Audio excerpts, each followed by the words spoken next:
Oh, I bet it's hot out there. We are from Malaysia. This one is definitely unique. Right, let's go to the Golden Triangle.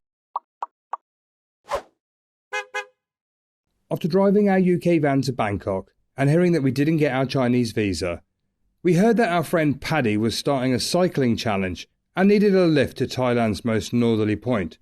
So we volunteered our services. It's Paddy Doyle! Hey. We spent the next few days driving the 600 miles north and experiencing rural Thailand. Marianne's been given a goat. After dropping him off and watching him ride into the distance, we wanted to explore northern Thailand before we continue our very own challenge of driving our 19-year-old camper van around the world. If you think adventure is dangerous, try routine. It's lethal. Paulau Kolho.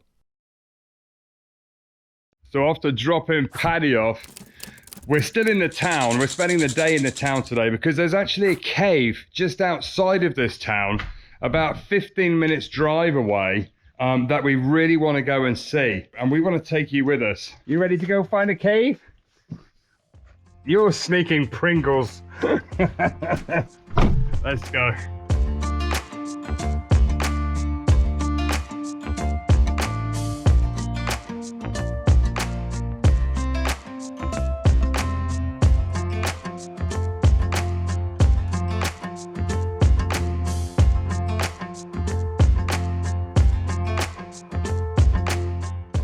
Okay, so this is where you park, and then I think you get a little truck up to the top, and we'll just go with it. It's only a kilometre away, so. Hi. Hi. Here. Oh, there, you pay there, baby. The guy with the.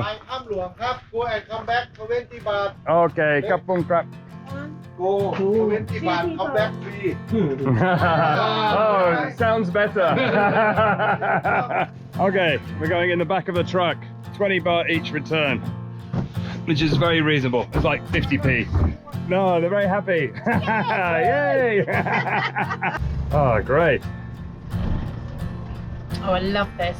I think it's only like a couple of kilometres up there. Doesn't this just remind you of when we came here so many years ago? Like hanging on the back of trucks. Yeah, and just or in sitting Central there. America. Ometepe. Oh yeah, Ometepe.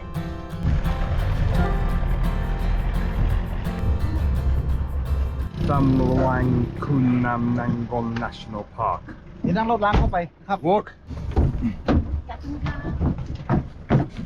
So I think we give the ticket to another one, and then there's another group of truck drivers that drive you further up. Or is that your entry ticket? I'm not sure. The Samluang Kunam Nangon National Park tram station. I think you wait here for a little minibus. So the cave is up here, and you have to wait for this little bus is going to take us up there. Okay, all aboard. Always the naughty people in the back. The naughty kids are also in the back. Okay, we're off. We're flying around the corner.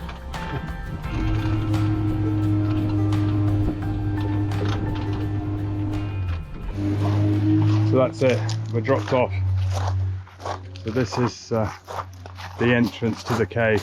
So if you're wondering which cave we are, it's the famous one that they made the movie about, where all the school children were trapped in the cave. On the 23rd of June 2018, 13 boys from the local Wild Boars football team headed to the cave. Parking their bikes at the cave's entrance, they headed in. The locals know that the cave floods during monsoon season. But despite a few days of heavy rain, it wasn't monsoon season. So they headed into the cave unaware that more torrential weather was forecast. The boys regularly explored the cave, and so thought nothing of going in that day. Shortly after they entered the cave, it started flooding. With their exit blocked, they were forced deeper into the cave. They found themselves trapped 4 kilometers from the entrance. An international rescue operation was launched, with experts from the UK, Australia, US and other countries arriving to help. On the 2nd of July, 10 days after they went missing, UK divers found them How many of you? They're all alive. 13? Yeah, 13. Brilliant. Yeah. But the problem was how to get them out, as the flooded exit route was treacherous, even for professional divers. The only way was to do something never attempted before: to anaesthetize them, strap them to a stretcher, and then pull them through the 4 kilometers of underwater tunnels. Miraculously, it worked, and 2 weeks after they'd gone missing, and thanks to the bravery of the rescuers, all of the boys were rescued safely. There was, however, one fatality. On the 6th of July, whilst on a routine run to deliver air tanks to the boys, former Navy SEAL diver Samangunan lost his life after running out of air himself. There is a statue in memory of him near the entrance of the cave. Oh wow. They've actually still got the bikes parked up where some of the kids left the bikes there. Look, football shirts, some of the rescue gear from the divers, what they put the kids in when they anaesthetised them. Oh yeah, the stretchers. Seeing the boys' bikes, football shirts, the diving equipment and stretcher used to pull them through the cave brought it all to life. Staring into the darkness, I can't imagine how scary that would have been. Hard to imagine that all of this area would have quickly filled with water when it's so dry today. And it's just gives you perspective. Look, you can see how small the people are. It's a huge cave entrance.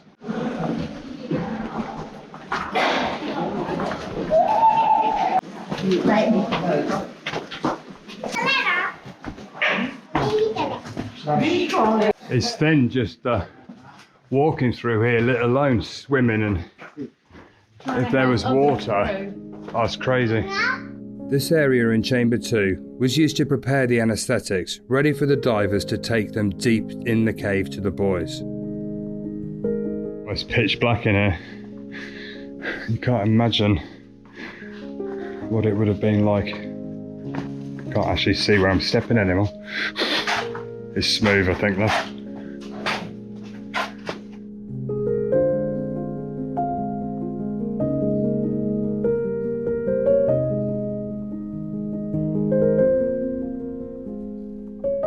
We basically just walked to that point there, and the kids were all the way down to here. Crazy. As we left looking at the sunlight shining through the cave entrance, I could imagine the relief the boys felt when they saw this sight. Wow, what an experience. I would definitely recommend going there. After watching the movie and coming here for real, it's really quite a crazy experience, and a miracle that they got those kids out. Yeah, and seeing all their bicycles, their helmets and everything. Just makes it real, just from the local village. Yeah, there's a real melancholy feeling within the cave. Everybody's just staring at it and in awe and bewilderment that even they survived. It's an incredible feat of bravery, courage, and yeah, power. amazing.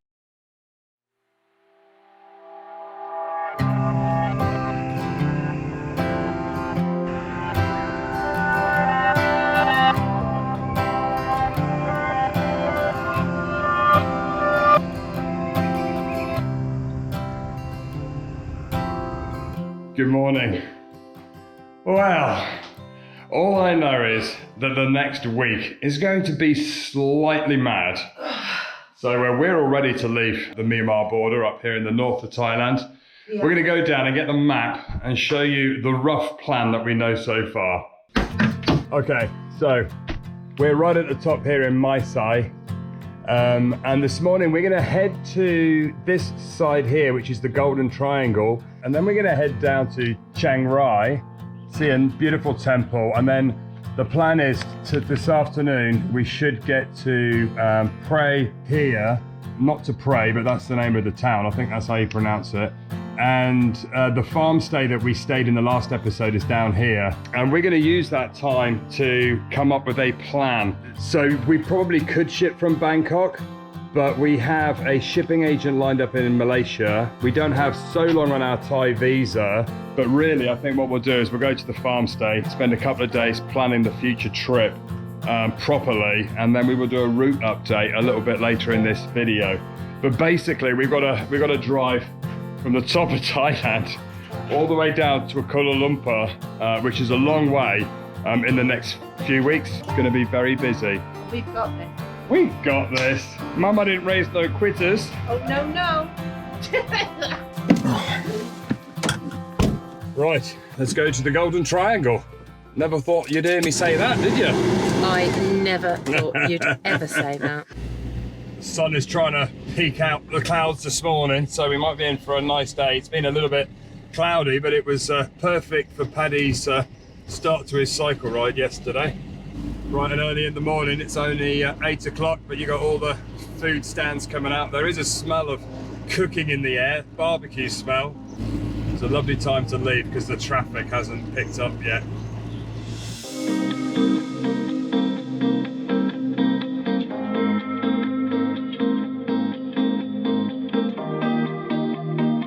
Lovely looking building there. All the statues on the wall. Looks a very grand building. I'm not sure what that is. Oh, these bikes. It's literally like the Red Arrows, isn't it? The way they drive. It is.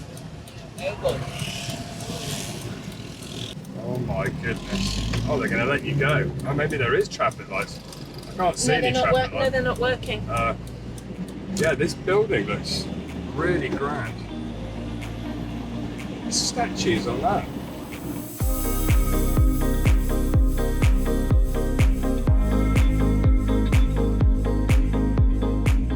It's lovely. You got all the paddy fields and the rice growing by the side here. Really green and lush. It's lovely to get out into the countryside. That's quite impressive. It's got a trailer. Oh, it's tied off.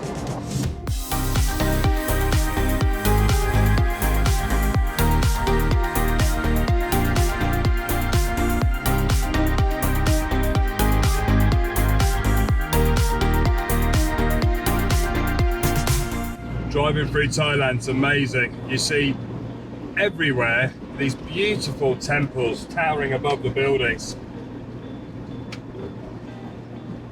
They're a little bit more elaborate than our little local village churches back home. I just had to stop for a quick picture of this. Look, the Golden Triangle, 8 kilometers. Right out here, right in the north of Thailand. Look how beautiful this is. I'm loving it. Amazing.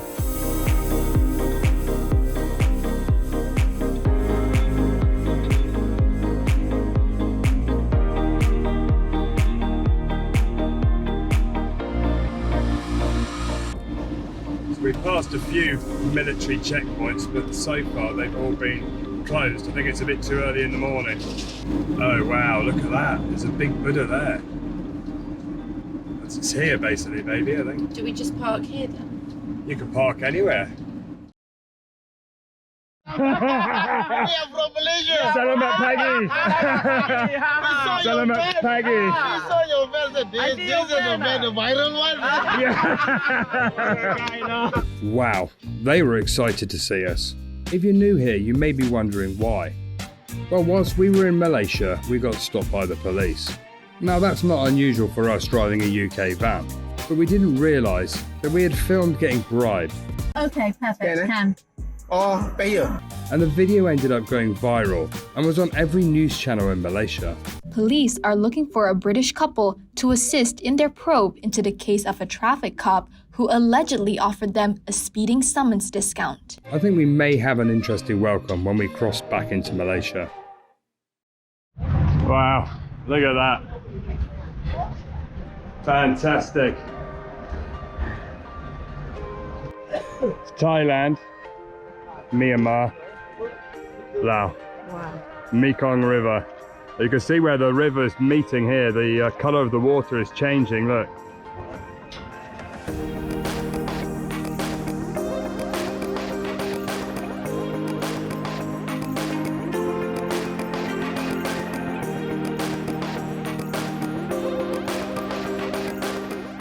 Beautiful. Good job. And that is a group of bikers from Malaysia. What a fantastic spot. The Malaysian bikers have given us a sticker. They're going to stick a little sticker on the van. So cool. Let's get that. The Freedom Riders. Freedom Riders, I love Malaysia. that. Freedom Riders of Malaysia. I love it. Okay. Yeah. Da-da. Good job. Oh, Terima kasih. Terima kasih. Terima kasih. Thank Thank you very Thank much, you. my friend.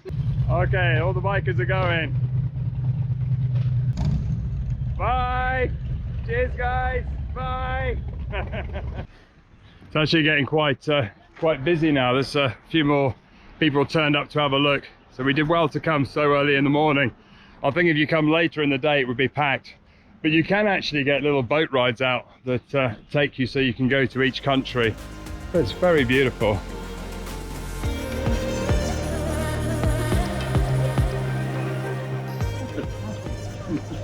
Wow, they've got all these temple bits here. Look. Hold on. We need to put in a warning right now. What? There is the biggest spider I've ever seen. If you are terrified of spiders, just Look away. look away Where? now. Oh my goodness, that's like the spider we saw in Borneo. It's the same. That is probably almost the size of my hand. All the stands are just opening. Oh, this is beautiful.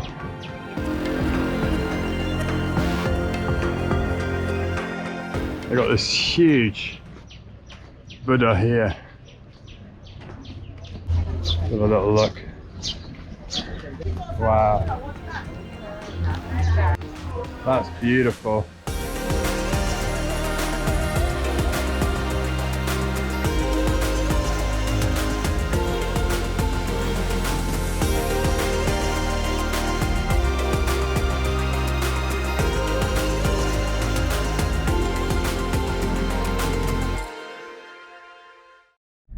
Okay, we jumped back into Trudy. We got about an hour and a half now to the White Temple in Chiang Rai.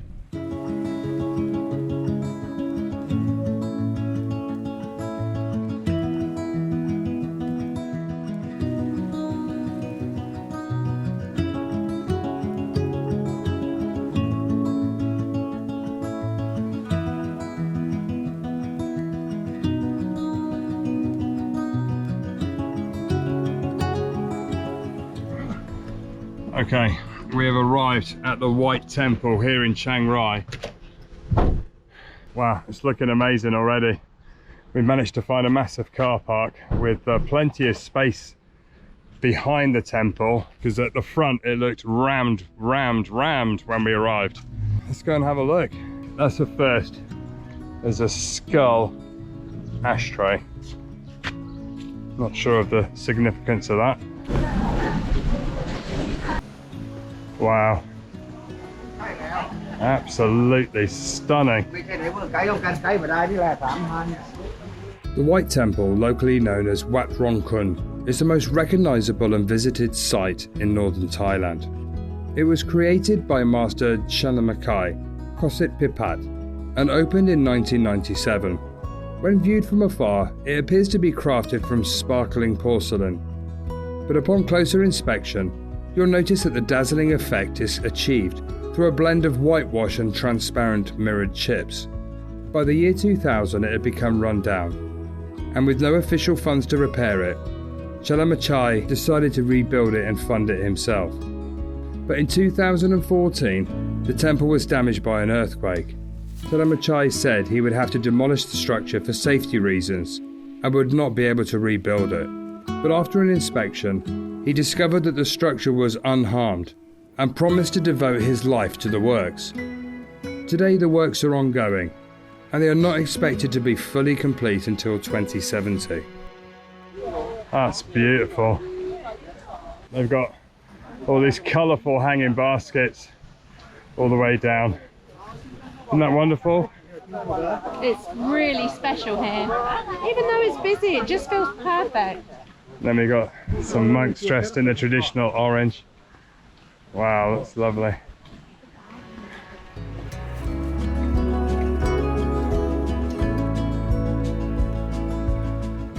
It's absolutely immaculate. all of the hedges are trimmed to perfection. Look at this. And the detail of just the pillars. They've all got these little mirrors on them to make it shine. Oh, it's an absolute magical place.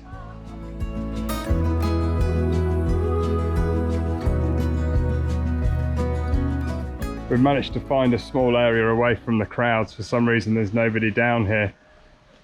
But look at the details of all the little glistening mirrors around the door. What a place. And a local. And the local cat.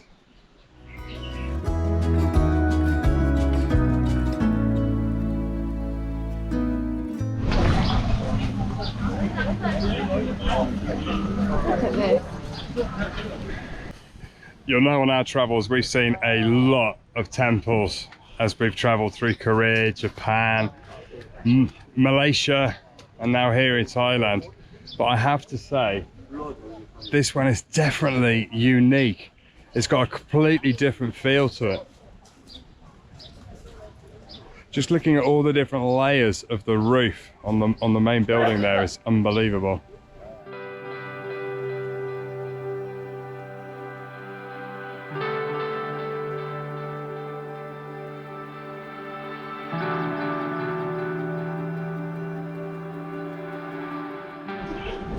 Just spotted that the ceiling to this walkway is made up of lots of small little metal bits. Look at that, that's incredible. They've even made a hanging basket out of the vines that are growing naturally on this tree. That's incredible. And the flowers. I don't think I've ever seen anywhere like this before. No. This is the most unique temple we've seen. It's Mind-blowing. incredible.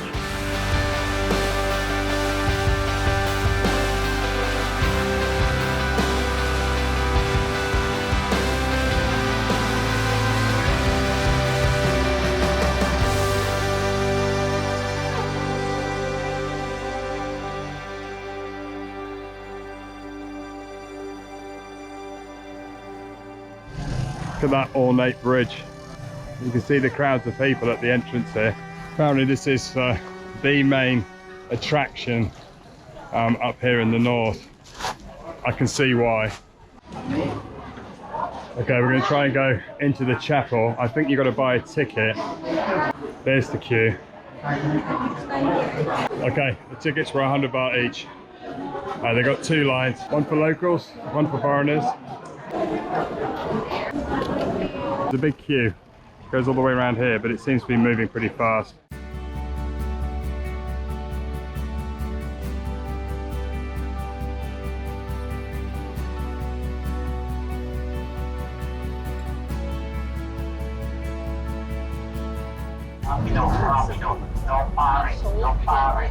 In front of the bridge are hundreds of outreaching hands that symbolize unrestrained desire.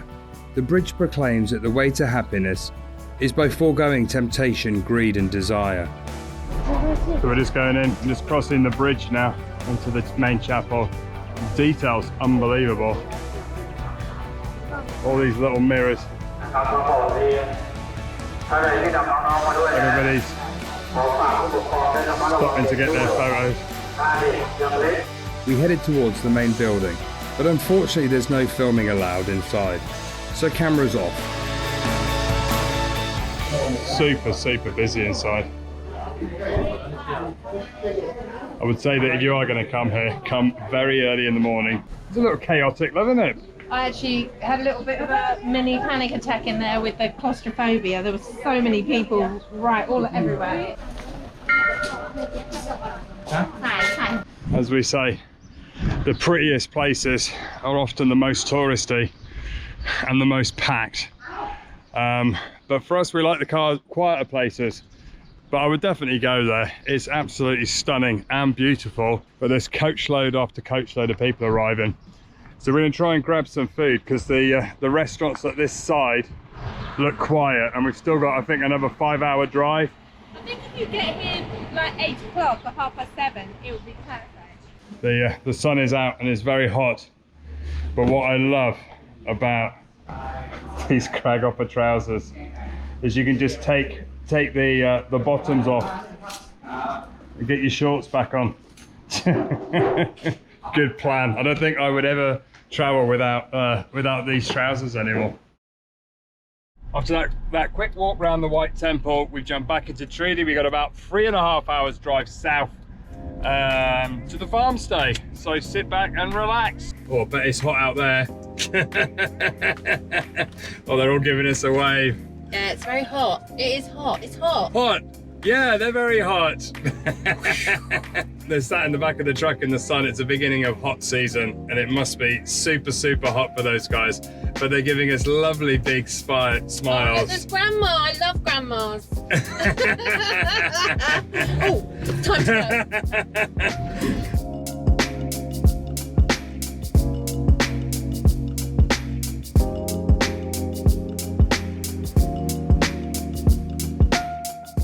Down the road they got strawberries, little stand selling strawberries. That's because the climate's cooler up here. Seems rude not to get a few strawberries. Wow, beautiful. That looks nice, doesn't it? Yeah, look at that. Oh, lovely. Beautiful strawberry. Oh goodness, Smells good. So good. Gap on gap. Smell that, that's absolutely insane. Good. She had a lovely big smile. That smell is like strawberry jam, like concentrated strawberry jam. There you go, we'll be nibbling those on the way.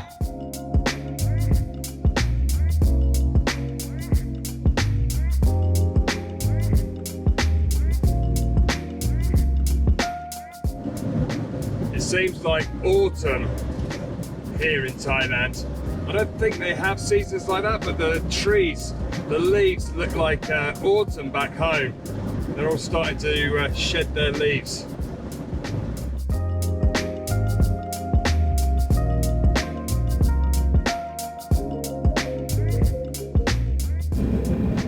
Strawberry time. They're good. Are they good? They've got a slightly sour taste, but they're really sweet as well. It's really strange. It's like they're sweet at the top and sour at the bottom. Oh, I like those.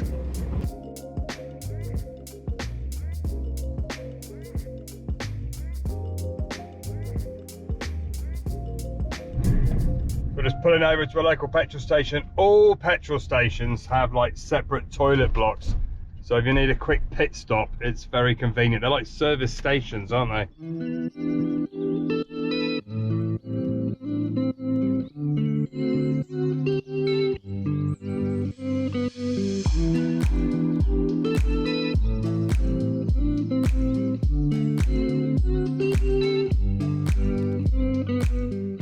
All of the trees down there look dead. I'm pretty sure it's from wildfires. Seems like there's quite a lot of wildfires in this area.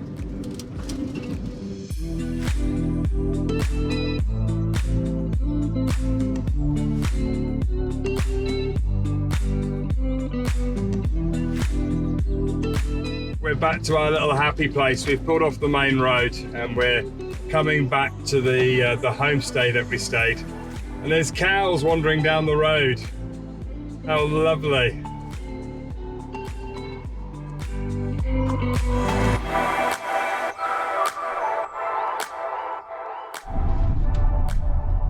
Such a beautiful spot. It's going to be our base for a couple of days just while we come up with a plan and finalize the dates of where we need to be and when, organize the carne and a few other bits and pieces we have to do on this mad drive around the world. We're back again.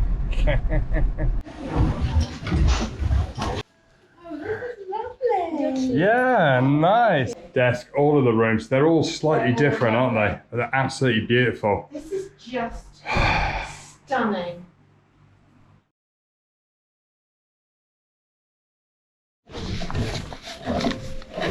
We've had a very busy and productive morning. trying to plan what we're going to do, trying to plan the trip ahead with the realization that it hasn't quite gone according to plan.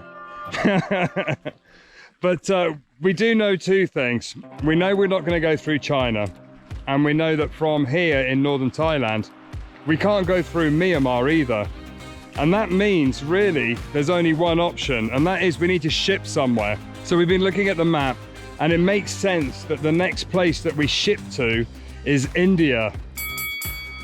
But the question is, where do we ship from? So we looked at Bangkok, we looked at Kuala Lumpur, which are the two main ports. And we've decided to head back to Kuala Lumpur. And the reason for that is because our Thai visa is running out. We have only 12 days to get out, and there's a lot to organize. And by going back to KL, it means that our visas in KL reset. But there was one problem. Quite a big problem. Only one. We didn't need a carnet to drive across China back to the UK. Which, if you don't know, a carnet is like a special passport you need in some countries, but we do need it for India. So we spoke to the carnet company yesterday, and they basically said that we do actually need it to go back into Malaysia. The problem is, online it says that it can take 10 days to process. Then of course, then they've got to FedEx it or DHL it to us here in Thailand. And with 12 days on your visa, that is a little bit stressful. But we spoke to them yesterday, we've paid for it, so we're hoping that they can issue it in the next day or so and get it to us here before our 12-day visa runs out. Hey geese, how you doing? This place is so beautiful. Look at this. It's one of the nicest places I think we've stayed. Marianne sat next to a little fire pit. Isn't that amazing? There are so many areas within this location. I think even if there was like 100 people here, you would still feel as though you've got your own space. It's absolutely idyllic. And baby goslings. Yeah, you can't beat it. And there's like little swings dotted around, beautiful trees. The food is great as well. And of course you got these guys. But anyway, back to business. So the question is now, where do we get the carnet sent to? We can't send it here because to drive back to the border with Malaysia is days and days of driving. So we've decided to send it to my friend Wayne, who we met when we were in Phuket. He works there, which is about 4 to 5 days drive from here. So tomorrow we're going to start the journey down to see Wayne and hope that, fingers crossed, it arrives.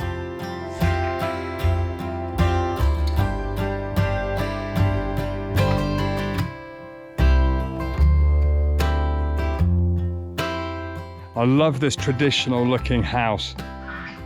This was the original house on this land before they built the new modern looking one.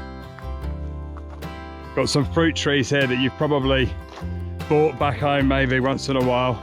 There you go. That is papaya. If you ever wonder where your papaya comes from, they grow on trees like that. That's so cool. Aunt Julia's favourite breakfast fruit, papaya. And if you're wondering what this place is called, it's called Swan Glang Na Homestay. Absolute fantastic spot. Beautiful. What a spot. Good find, Paddy Doyle. Thanks for finding this.